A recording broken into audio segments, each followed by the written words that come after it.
Given the figure above with square attached to a triangle, what is its perimeter? So, tandaan natin ang perimeter is a distance around the polygon lang. So, to get the perimeter, we need to find yung perimeter, ang side length dito, dito. Pero alam natin this is a square. So, this is 6. This is also 6. And of course, this is 6. Yung sa taas naman, meron tayong 30, 60 na triangle, 90 triangle. It's a special type of triangle. So, ang sabi sa theorem natin, ang opposite daw ng angle 30 will be x. Will be x. And then, ang opposite ng 60, this is 60 by the way, is equal to x root 3. Tapos, yung opposite ng 90 or the hypotenuse is just 2x. So, how do we solve for x? Alam natin that 6 equals x root 3. So, para makuha yung x, divide lang natin by root 3. And then, we rationalize. We multiply everything. We multiply ito with our root 3. So, meron kang 6 root 3 over, 3. Or this is just 2 root 3. This will be our x. So, yung x natin again is 2 root 3. So, yung 2x natin will be 4 root 3. So, ano yung perimeter? Add lang natin. 6 plus 6 plus 6, 18.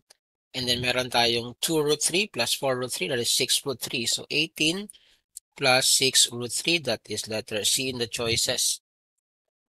102. What is the area of figure 3? Ano naman yung area nito? So, ang area nito is just the area of the square plus the area ng triangle. You can get the entire figure. So, ang square natin, ang side length is 6. So, yung area is 36 plus yung ating triangle, meron tayong base height over 2. Ang base natin is 6 times ang ating height is 2 root 3 over 2. So, meron kang makancel yung 2. So, maiiwan na lang is 6 root 3. So, this will become 6 root 3 ang ating sagot. So, that is what in the choices? Letter D sa choices natin. Number 103. What is the radius of the biggest cylinder you can fit in a prism that has a length of and width of 5 and a height of 21? So, yung ating prism, yung length width, since that is equal, meron tayong square base, no? Naka-square yung ating prism na yan. So, ito yung ating prism, naka-square yan. Alright? Naka-square. Yung ating width and length again is 5, and then the height is 21. Ang hinahanap is yung radius ng biggest cylinder. Ang cylinder, di ba ito? Circular yung ating base. So, if you're going to put this cylinder dito, ang mangyayari, para siyang ganito lang.